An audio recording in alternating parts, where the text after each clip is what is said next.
채소를 꾸준히 먹는 습관은 우리 몸의 해독 시스템을 원활하게 잘 돌리게 됩니다. 어떤 한 채소에 익숙해지는데 아이들 같은 경우에는 최소 15번에서 20번의 노출이 필요하거든요. 그래서 채소를 이제 효율적으로 드시기 위해서는 추천드려요. 채소와 익숙해지는 첫 지름길이고요. 이번에 당뇨 전문의 선생님이 채소로 혈당을 덜 올리는 방법을 이제 생각해 내셨어요. 가 제일 낫다. 현대인들에게 채소 해독식이 필수인 이유가 있을까요? 채소 해독식을 왜 해야 되느냐. 제가 제목은 채소 해독식이라고 했지만 사실 채소를 평생 꾸준히 먹자는 뜻으로 제목을 담았습니다. 그리고 채소가 어떤 효능을 보이냐라고 궁금해 하실 것 같아서 제가 해독이라는 단어를 붙였는데요. 우리가 어렸을 때부터 채소가 몸에 좋으니까 많이 먹어야 된다는 이야기를 많이 듣잖아요. 저도 평생 이제 들었었고, 그런데 채소가 왜 몸에 좋은지 알지 못했고, 어렸을 때 채소를 접해보니까 너무 쓰고 맛이 없는 거예요. 그래서 입에 쓴 약이 몸에 좋다라는 것을 떠올리면서 채소는 입에 쓰고 그래서 몸에 좋은가 보다 이렇게 막연히 생각한 적이 많았었거든요. 근데 의사가 돼서 채소의 효능을 제대로 알고 싶다. 우리 몸에서 어떤 역할을 하는지 알고 싶다라는 생각이 들었고요. 이 질문은 요즘 흔한 만성질환과 바로 연결되어 있다는 것을 알게 되었어요. 주변에 보면 유방암 환자가 10명이 넘거든요. 소식이 뜸하다 싶은 친구들, 지인들이 암투병 하는 친구가 되어서 연락이 잘 안 되는 경우가 있습니다. 그래서 너무 안타까운데 이런 고혈압, 당뇨, 암, 아직은 멀게 느껴지시겠지만 이런 치매도 우리 몸이 만성염증에 오랜 시달린 결과고요. 그것이 누적되어서 만성질환으로 나타난 겁니다. 이 만성염증의 고리를 끊으려면 해독이 잘 돼야 되고 이 해독이 잘 되는데 식재료로서 가장 중요한 것이 채소라고 말씀드리고 싶어요. 완전 초보 기준으로 딱 하나만 바꿔도 효과를 볼 수 있는 채소 식단 방법이 있다면 무엇인가요? 저는 샐러드 추천하고 싶거든요. 요즘은 샐러드가 너무 잘 돼 있어요. 채소 찍는 것도 힘들다 그러신 분들은 완제품으로 사시면 됩니다. 정기 배송 너무 잘 돼 있거든요. 그냥 뚜껑 열어서 그대로 드시면 되고요. 샐러드의 야채, 채소의 그런 쓴맛이나 그런 맛이 싫다라고 하시는 분들은 같이 첨부된 드레싱으로 시작하시는 것을 추천드려요. 처음부터 채소의 다양한 맛을 즐기기는 참 어렵거든요.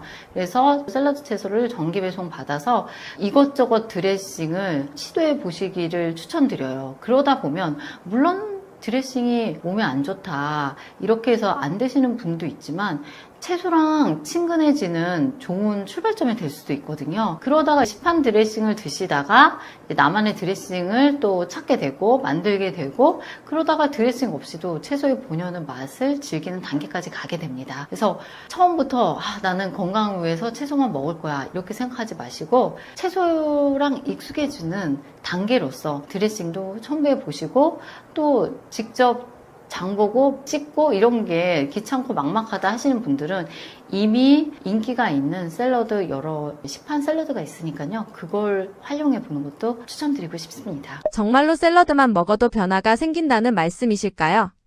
시작은 어떤 식으로든 샐러드든 채소국이든 채소 스프든 채소를 꾸준히 먹는 습관은 결국 건강에 영향을 미칠 수밖에 없습니다. 가공식품을 꾸준히 먹었을 때 질병으로 연결되는 것처럼 채소도 꾸준히 먹었을 때 우리 몸의 해독 시스템을 원활하게 잘 돌리게 됩니다. 제가 들은 질문은 꼭 생채소를 먹어야지 되는 거 아니냐 이렇게 여쭤보시는 분들이 있으시더라고요. 생채소는 진짜 요리 잘 하시는 분들도 3, 4일 깜빡하고 잊어버리면 그냥 물르고 썩어서 속상할 때가 많으시거든요. 냉동 채소, 말린 채소, 익힌 채소 다 어떤 채소의 형태로든 다양하게 활용하셔서 꾸준히 드시는 것을 추천드려 봅니다. 평소에 채소를 많이 먹는 사람도 채소 해독식을 해야 하나요? 채소 해독식이라고 말씀드리는 건요. 채소를 꾸준히 드시는 분들은 채소 해독식을 이미 하고 계신 거나 마찬가지입니다. 우리가 생각보다 채소의 섭취량이 굉장히 작습니다. 제가 오늘 이제 이 유튜브 촬영을 위해서 미용실을 잠깐 들렸는데요. 미용실 직원분이 20대 여자분이셨는데 무슨 책을 냈냐고 여쭤보셔서 채소 해독식을 냈다고 했더니 채소 섭취를 자신은 거의 하지 않는다고 말씀하셨거든요. 그래서 제가 깜짝 놀라서 어떻게 식사를 하냐고 이제 여쭤봤더니 고기와 라면을 많이 먹는다라고 이야기하셨어요. 이런 분들에게는 채소의 효능과 채소의 맛을 더 알려드리고 싶은 마음이 있어서 채소 해독식 권해드리고요. 이미 채소를 꾸준히 드시는 분들은 격려해드리고 싶어요. 아주 잘 하고 있고 우리가 질병을 예방하는 정말 좋은 습관을 가지고 계신다고 말씀드리고 싶어요. 계속 지금처럼 꾸준히 채소를 드셨으면 좋겠습니다. 채소가 맛이 없어서 안 먹는다는 분들에게는 어떤 말씀 드리시나요? 채소가 맛이 없게 느껴지는 건 너무 당연한 일이라고 말씀드리고 싶고요. 근데 우리 입맛이 자연이 내는 먹거리에 익숙해져야 됩니다. 맛이 호불호가 있는데요. 몸이 원하는 식품들은 따로 있거든요. 우리가 나이가 들면 제가 책에도 소개를 했지만 어른의 맛이라는 책이 있거든요.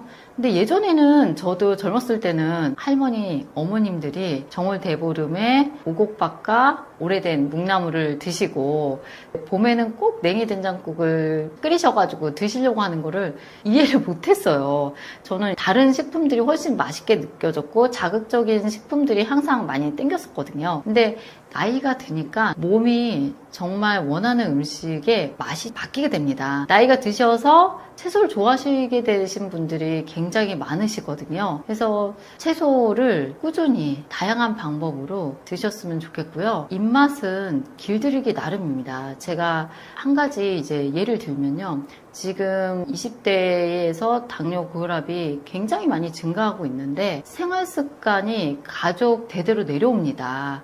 그래서 부모님께서 채소를 많이 즐기시고 채소 요리를 많이 하신 분이라면 어렸을 때 아이들도 그 맛에 굉장히 익숙해지거든요. 맞벌이 이제 부모님으로 인해서 조부모님들이 어린 자녀들을 손주들을 많이 봐주시는데요. 그런 가정에서 자라난 아이들은 어른의 입맛을 일찍부터 가지게 되는 경우가 많습니다. 우리가 너무 아이들이 10대들이 채소를 싫어하는 것이 당연히지 맛이 없으니까 생각하지 마시고요. 채소를 어렸을 때부터 부모님부터 익숙해지시면 자연스럽게 그 습관이 내려가게 됩니다. 먹다 보면 맛있어지기도 할까요?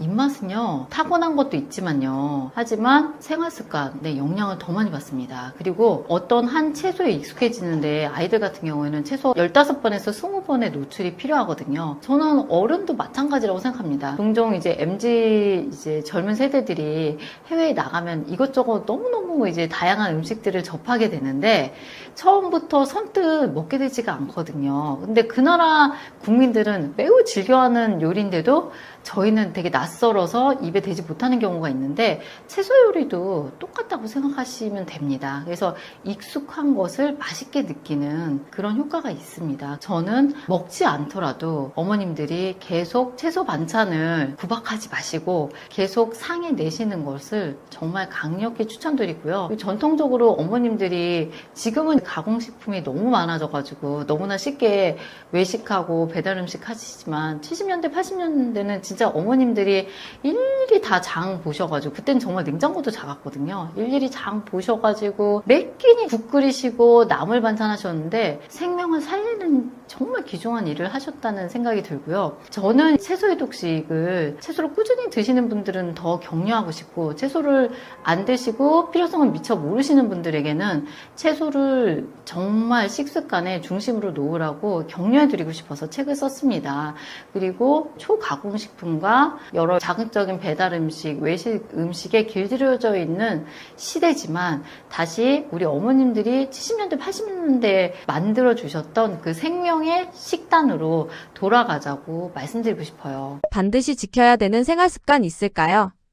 채소가 눈에 보여야지 먹게 되거든요. 그래서 저는 채소를 이제 효율적으로 드시기 위해서는 채소 정기 배송 추천드려요. 저 같은 경우도 채소 정기 배송을 일주일에 한 번씩 받고 있는데 기간을 조절할 수가 있습니다. 일주일에 한 번이 너무 이제 부담스럽다고 하시면 2주에 한 번이라도 한 달에 한 번도 좋아요. 제가 받고 있는 채소 배송은 못생긴 채소들, 못생겼다는 이유로 버려지는 채소들을 소비자들에게 저렴하게 정기적으로 배송해주는 업체를 이용하고 있는데요. 제가 추천한 배송 업체는 제가 선택한 채소의 레시피까지 보내줍니다. 그래서 그 레시피를 보고서 간단하게 요리를 할 수가 있어요. 늘 채소를 내가 주문하지 않아도 슈퍼에 가지 않아도 채소가 냉장고에 항상 있게 하는 게 채소와 익숙해지는 첫 지름길이고요. 그리고 맨 처음부터 이제 쓰다고 여겨지는 녹색 잎 채소를 드시려고 무리하게 하시지 마시고요. 살짝 단맛이 그래도 그나마 있는 방울토마토, 옥수수, 당근부터 시작해보시라고 말씀을 드리고 싶어요. 제 지인 중에 한 분은 1년 내내 양배추가 냉장고에서 떨어지지 않는다고 말씀하시거든요. 그리고 매 끼니 양배추를 찌거나 아니면 생으로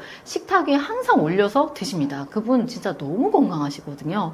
그리고 간식으로 그분이 드시는 게 뭐냐면 겨울에 콜라비, 여름에 오이입니다. 그것을 항상 잘라서 냉장고에 두시거든요. 그러면 배가 고플 때 과자나 뭐 다른 음료수 찾지 않으시고 그 냉장고 딱 열어서 이제 콜라비나 오이, 무 잘라 놓은 것부터 드시고 식사를 시작하세요. 간식으로도 그걸 드시고요. 그래서 저는 그게 너무 좋은 습관이라는 생각이 들고요. 조금 있으면 더워질 텐데 여름에 오이 너무 시원하고 맛있거든요. 오이 잘라서 냉장고에 드시고 그리고 무도 굉장히 아삭하고 맛있습니다. 그래서 채소가 맛없다는 편견을 버리시고 마음을 넓게 쓰셔가지고 그나마 내가 이 정도면 이제 도전할 수 있겠다 싶은 채소부터 시작하시기를 권해드립니다. 채소 해독식으로 당뇨도 예방할 수 있을까요?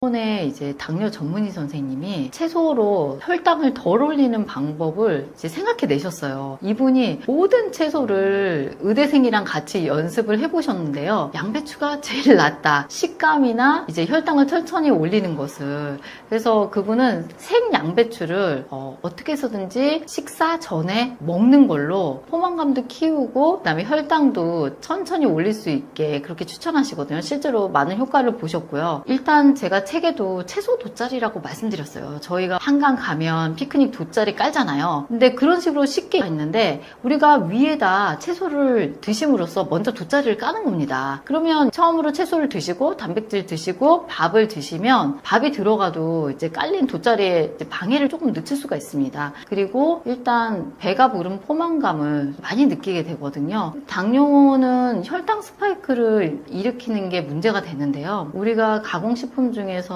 식감, 맛, 향을 좋게 하기 위해서 굉장히 많이 식품회사들이 노력을 합니다. 먹자마자 스르르 녹는 것들이 위에서도 금방 분해돼서 빠르게 혈당을 올리게 됩니다. 일본의 당질 제한식을 제안하신 의사 선생님은 지구상에서 없어져야 할 최악의 당뇨식품으로 음료수를 꼽으셨거든요. 정말 씹지도 않고 그냥 삼키기만 하면 빠르게 액상가당이 혈당을 올리게 됩니다. 그래서 이런 음료수를 최소한으로 하시면서 채소를 드시면 인슐린 저항성, 결국 당뇨와 모든 이제 만성질환의 기초가 되는 인슐린 저항성도 줄일 수 있고요. 혈당도 천천히 올릴 수 있어서 식후 혈당의 조절에 매우 도움이 됩니다. 그리고 아울러서 식사를 하시면 10분에서 15분 정도 바로 누워 계시지 마시고요. 걷는 것도 너무 추천드려요. 술은 영양소가 없는데 왜 살이 찌는 건지 궁금합니다. 술 마시면 살이 찌는 정확한 이유 무엇인가요? 살 안 찔 수 없을까요? 술을 마시면서 살을 안 찌고 싶다. 그럼 그냥 안 드시는 게 좋습니다. 네.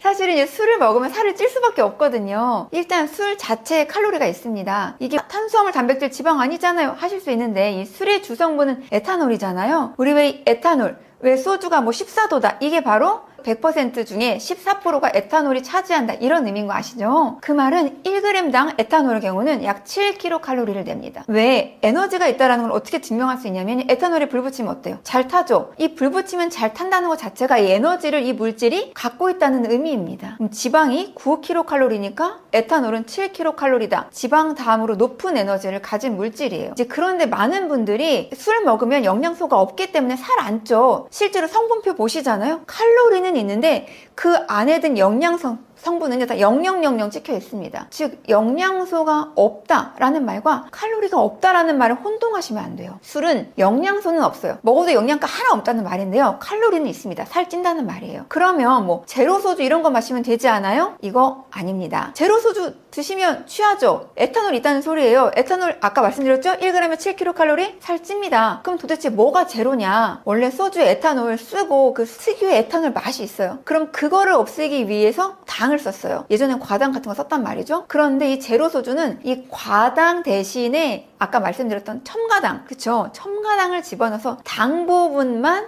제로다 이 얘기입니다. 그러니까 그 당만큼 나가던 칼로리만큼은 줄였지만 결국엔 에탄올이 있으니까 제로 소주 마셔도 취하고 칼로리는 큰 차이 없습니다. 그러니까 한번 나중에 꼭 뒷부분 보시고 성분표 확인하시기 바랍니다. 이제 그러면 또 술배 당연히 나오겠죠. 그리고 또 이게 술이 문제가 뭐냐면 이 술이요, 안주의 지방 축적을 좀 부추깁니다. 촉진하거든요. 우리 몸은 에탄올을 독으로 인식해서 가장 먼저 분해하려고 해요. 독이 들어왔으니까 맨날 먹던 음식은 잠깐 너 기다려 하는 거죠. 그럼 탄수화물 뭐 같이 먹은 지방, 단백질 잠깐 대기 상태가 되고요. 그대로 우리는 먼저 술부터 분해합니다. 이제 그런데 어떻게 되세요? 술 저녁에 드시잖아요. 술 드시고 주무시죠. 그러면 술 분해하고 탄수화물, 지방 분해한 다음에 얘네 쓰이지 않고 그대로 주무시니까 다 뭐로 간다? 지방으로 간다. 술배 나옵니다. 그리고 또 참 희한하게 술 많이 먹고 나면 특히 안주가 계속 들어가요. 저 평소에 되게 소식하는데 이 술만 먹으면 끊임없이 잘 들어가거든요. 그게 왜 그러냐? 이 술은 식욕까지 자극합니다. 이 알코올은요, 식욕을 억제하는 호르몬인 렙틴은 줄여버리고요, 식욕을 키우는 그렐린은 자극해요. 그러니까 평소보다 더 많이 먹는 겁니다. 그러니 소주 한 병이 약 320에서 400kcal 되거든요. 여기에 무제한 흡입하는 안주까지 더해지니까 당연히 술 드셨다 그러면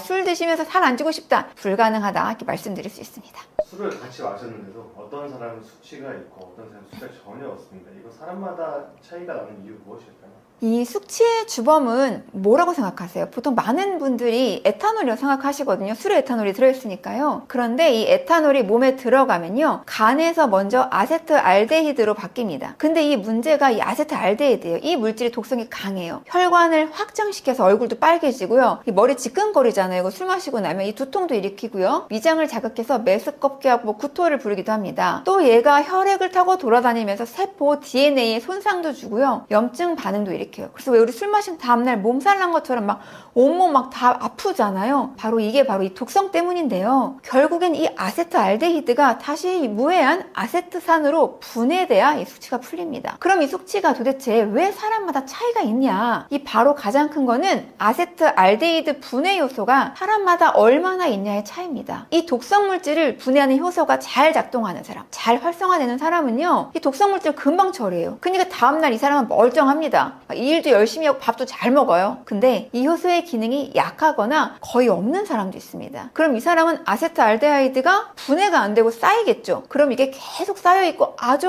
천천히 해소가 되니까 숙취도 오래가고 엄청 힘들 겁니다. 그러면 나는 아세트알데하이드 분해 요소가 충분히 뭐 주사 맞으면 되나요? 이 유전적으로 타고나는 부분이 커요. 그런데 이 동양인들은요, 이 아세트알데하이드 분해 요소가 사실은 서양인에 비해서 없는 부분이 30%, 40%가 적습니다. 그래서 동양인들은 훨씬 더 이 효소가 적기 때문에 조심하셔야 돼요. 그리고 또 중요한 게, 사람들이 얼굴이 이제 빨개지지 않아, 나는 좀 술이 강한가 봐, 아세트알데하이드 효소가 얼마나 있는지 모르는 상황에서는 우리가 눈으로 볼 수 있는 게 얼굴 빨개지는 것밖에 없잖아요. 그러니까 얼굴이 나는 안 빨개지니까 괜찮겠지 하지만 얼굴이 붉어지는 건 효소가 아예 없는 분들에게 나타나는 뚜렷한 신호고요, 빨개지지 않아도 덜 활성화되는 분들이 있을 수 있기 때문에 난 얼굴 빨개질 때까지 마신다, 이런 호기는 접어두시길 권합니다. 그리고 또 숙취에 진짜 중요한 게 바로 속도거든요. 이 파도 타기 막 하시고 막 드시고 막 머리에 터시고 막 하시잖아요. 이제 그러면 그만큼 아세트알데하이드가 한꺼번에 들어오는 거죠. 근데 우리 간도 처리할 수 있는 양이 한계가 있습니다. 이 짧은 시간에 독성 물질 쏟아지면 어떻게 되겠어요? 분해되지 못하고 그냥 혈액 속을 돌아다니겠죠. 그럼 숙취가 더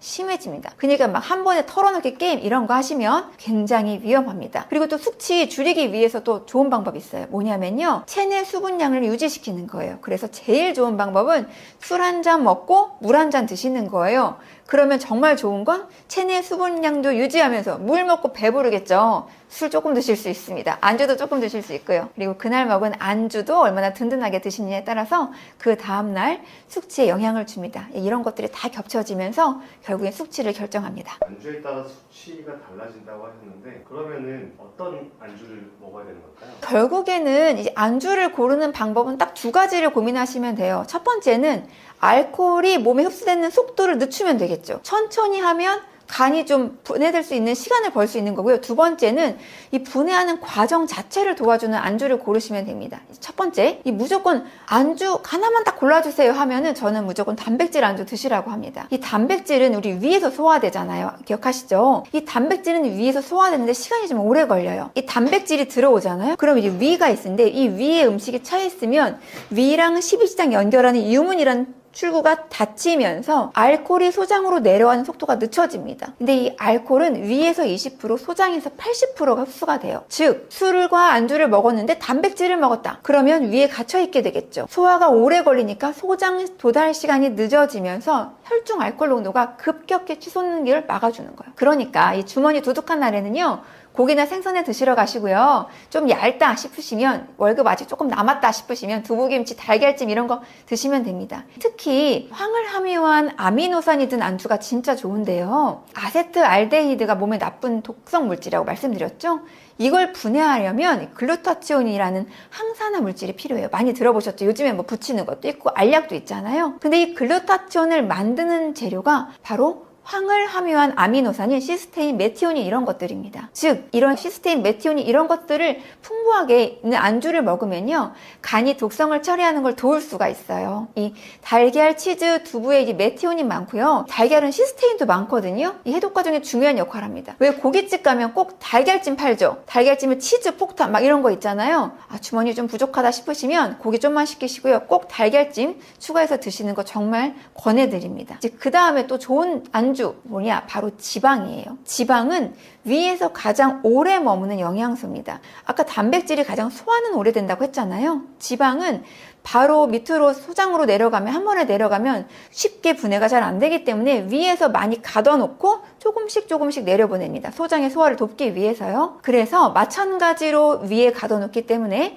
알코올이 소장에 내려가는 시간을 가장 효과적으로 늦춰줍니다. 이제 그런데 여기서 지방의 종류가 좀 중요해요. 그러면 우리 가장 좋은 뭐 삼겹살, 치킨 짱이네. 아닙니다. 삼겹살이나 치킨은요, 포화지방이 많아요. 근데 이 포화지방은 간에서 똑같이 부담을 줘요. 그럼 간 입장에서는 포화지방도 처리해야 돼, 알코올도 처리해야 돼, 엄청 부담이 됩니다. 그리고 이 포화지방이요, 지방을 분해하지 않고 오히려 촉진하기 때문에 간에 지방이 쌓이게 됩니다. 지방간, 알코올성 지방간의 위험을 키울 수 있어요. 그러면 어떤 지방을 먹냐? 바로 불포화지방입니다.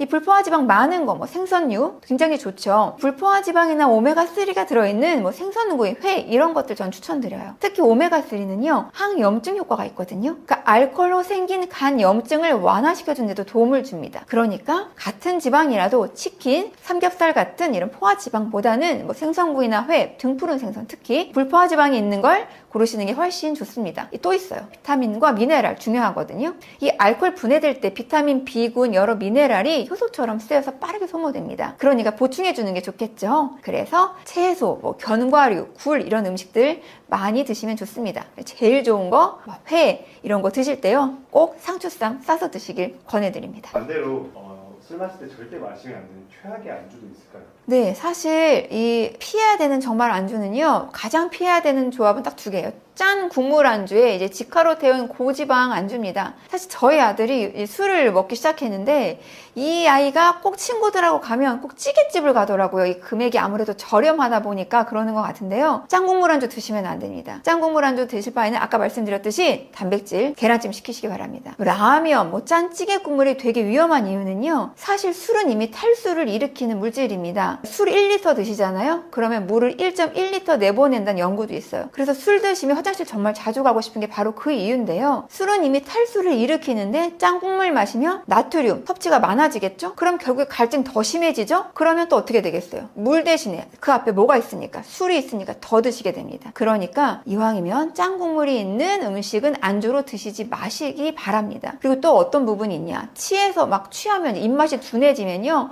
그 계속 졸인 그 짠 국물 또 드시죠? 나트륨 과잉으로 무조건 이어집니다. 그리고 삼겹살, 치킨처럼 포화지방 많은 안주인데요. 근데 삼겹살 어디에 구워요? 직화로 굽잖아요. 그쵸? 이 간이 아까 말씀드렸던 것처럼 알코올, 지방 동시에 처리해야 됩니다. 둘이 한꺼번에 들어오면 지방에 간이 쌓여요. 알코올성 지방간 위험 커지죠. 근데 또 직화로 태웠다. 물론 맛은 엄청 있죠. 자, 사실 어제도 먹었거든요. 그런데 벤조피렌 같은 1군 발암물질 생깁니다. 그러니까 되도록이면 적게 드시기를 권해드립니다. 이 마지막으로 튀김이나 단 음식도 별로 안 좋습니다. 이게 사실 이렇게 알코올을 분해하다 보면요, 굉장히 많은 에너지가 듭니다. 즉 포도당에 들어가야 돼요. 그러니까 뭐 단백질만, 지방만 드시는 것보다 탄수화물 어느 정도 챙겨주시는 게 좋습니다. 그런데 탄수화물만 드시는 건 아니되옵니다. 이 안주로 부족한 칼로리 막 더해지기 시작하면요, 말씀드렸듯이 바로 주무실 거잖아요. 그쵸? 그러면 다 지방으로 가요. 그러니까 술 드시고 아이스크림, 빵 이런 거 땡기셔도요, 조금 참아주시고요. 당이 많은 안주는 좀 피해주시는 게 좋습니다. 안주는 신선한 걸로 적당하게 좋은 안주 드시는 게 가장 좋은 방법입니다. 저도 참 궁금했는데 숙취 해소제 있잖아요. 그 해장 음식 어디까지 도움되는 거고, 그리고 어떻게 해야 숙취 해소제를 잘 쓰고 해장을 잘 할 수 있을까요? 사실 숙취해소제를 먹었기 때문에 술을 더 마셔도 된다 뭐 이렇게 하실까봐 제가 이 말씀을 드릴 때 약간 부담스럽긴 한데요. 이 마법같이 막 숙취해소제 먹으면 술이 안 취해, 이거는 기대하기 어렵습니다. 근데 또 도움이 안 돼요 라고 말할 수도 없습니다. 이게 왜 그러냐면 이 사람마다 나타나는 효과가 다르거든요. 저를 많이 물어보시는데요. 저는 항상 먹습니다. 맥주 2잔만 먹어도 꼭 숙취해소제 먹어요. 맥주 1잔은 안 마셔요. 1잔 먹으면 정이 없어서 최소 2잔 먹을 때는 꼭 먹습니다. 이 숙취해소제 왜 좋냐 생각해보면 과학적 근거들을 좀 가지고 있는데요. 숙취해소제 딱 하면 생각나는 물질, 바로 헛개나무 추출물이죠. 이 헛개나무 추출물에 들어있는 성분을 가지고 이 UCLA 연구팀이 동물 실험을 했는데 알코올에서 더 빨리 회복된다는 사실을 확인했어요. 사람의 경우도 했는데 다른 실험에서요, 혈중 알코올 농도가 좀 더 빨리 감소했다는 결과도 있습니다. 그리고 연구에 따라서는 근데 좀 문제가 있어요. 바로 뭐냐면 차이가 없다는 연구 결과도 있거든요. 근데 이 차이가 없다, 혈중 농도 더 빨리 감소 안 한다, 하지만 두통이나 어지럼증, 무력감 같은 일부 수치 증상은 좀 완화되더라, 이런 연구들이 있었습니다. 그러니까 효과가 아예 없진 않다, 하지만 누구에게나 좋다, 이렇게 말하기는 조금 어렵다. 그렇기 때문에 저는 사실은 먹어보니 저한테는 효과가 좀 있더라고요. 그래서 저는 꼭 챙겨 먹고 있습니다. 근데 이제 또 요즘에는 성분도 이렇게 다양하게 들어있잖아요. 밀크시슬도 좀 많이 들어있더라고요. 이 밀크시슬 같은 경우는요, 이 실리마린이라는 성분이 있는데요. 이 성분은 유럽에서 오래전부터 간질환 보조치료제로 쓰여왔어요. 즉 항산화 작용으로 간세포를 보호하는 역할을 합니다. 그런데 이 아까 말한 헛개나무 추출물처럼 뭐 즉각적인 숙취 해소보다는 장기적으로 간 건강 관리에 좀 가깝습니다. 우리 보통 많이 들어있는 뭐 타우린, 비타민 B군 엄청 많이 들어있거든요. 헛개나무 추출물과 비타민 B군은 거의 필수 품목인 것 같아요. 마찬가지인데요. 타우린은 간세포를 보호하고 비타민 B군은요, 알코올 대사 과정에서는 이 비타민이 굉장히 많이 소모됩니다. 이걸 채워주는 역할을 하기 때문에 이 비타민 B군 굉장히 중요하죠. 그래서 다음날 뭐 바로 멀쩡해지는 약이라기보다는 좀 이제 대사를 돕는 보조 성분으로 좀 보시는 게 맞고요. 이 해장 음식도 좀 비슷해요. 사실 황태국이나 콩나물국처럼 수분, 아미노산, 비타민 많이 든 음식은 회복에 분명 도움이 됩니다. 황태에는 알코올 분해에 필요한 뭐 아미노산 풍부하죠.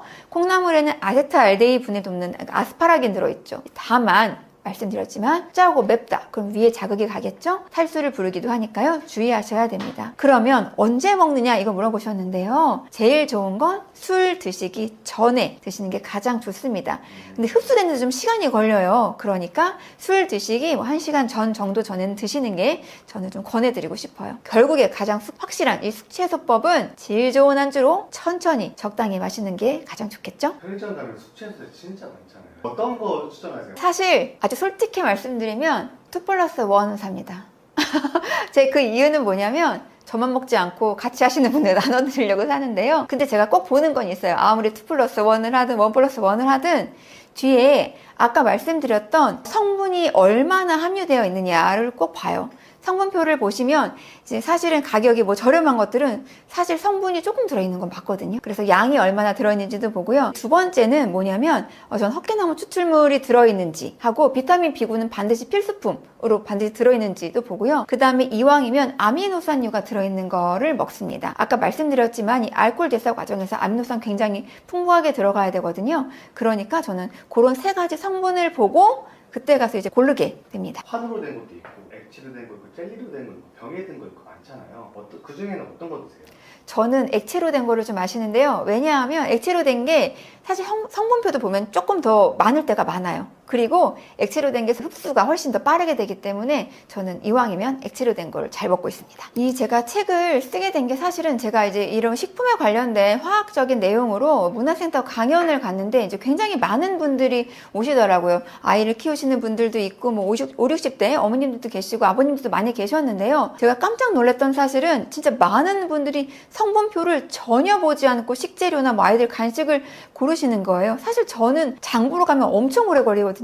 그리고 또 게다가 저는 좀 이렇게 먹는 양이 많진 않아요. 많이 먹지 못하니까 이왕이면 한 번 먹을 때 맛있고 건강하게 잘 먹는 게 저한테는 엄청 중요한 부분이거든요. 그래서 저는 성분표를 보는데 많은 분들이 성분표를 보는 것들을 소홀히 하시는구나. 또는 보시더라도 이게 어떠한 물질이 들어있고 이런 화학적인 관점에서 이게 우리 몸에 필요한 건지 위험한 건지를 잘 구분하실 수가 없구나라는 분들이 좀 답답함을 느꼈습니다. 그래서 그 안타까움을 사실 이 책으로 냈는데요. 그래서 이 책을 제가 기획하면서 이 편집장님과 막 얘기하면서 저는 이러이러한 부분들을 신경 써서 먹어요 하고 편집장님이나 주변 분들이 막 궁금해하셨던 것들을 좀 묶어서 사실 책을 만들었습니다. 그래서 이 강연에는 나오지 않지만 지방을 건강하게 먹는 방법, 뭐 단백질을 건강하게 먹는 방법, 또 지금 이야기들 나왔던 것들 중에서도 좀 더 세부적으로 말씀드리고 싶은 이야기들도 많아요. 고기 맛있게 구우는 방법 혹시 알고 계십니까? 그렇게 과학적인 원리와 우리가 식당 가서 고기 구울 때도 좀 맛있게 구우는 방법들이 있거든요. 이러한 세부적인 팁들 많이 포함되어 있으니까요. 좀 많이 구매하셔갖고 읽어보시면 좋을 것 같아요. 사실 이 식재료가 정말 넘쳐나잖아요. 그래서 조금 더 과학적으로 건강하게 먹는 방법이 궁금하신 분들은 그냥 사서 휙 읽어보셔도 되고 부엌 한켠에 꽂아 놓으시면서 이런 게 좋구나. 내가 이런 기름을 사야겠구나. 뭐 식용유도 많지 않습니까? 그래서 가까이 두고 보시면서 참고해 보시면 좋을 내용들 담았으니까요. 많은 분들이 이용해 보시고 건강한 식생활 유지하시면서 끝까지 건강하게 행복하게 사시기를 바라봅니다. 감사합니다.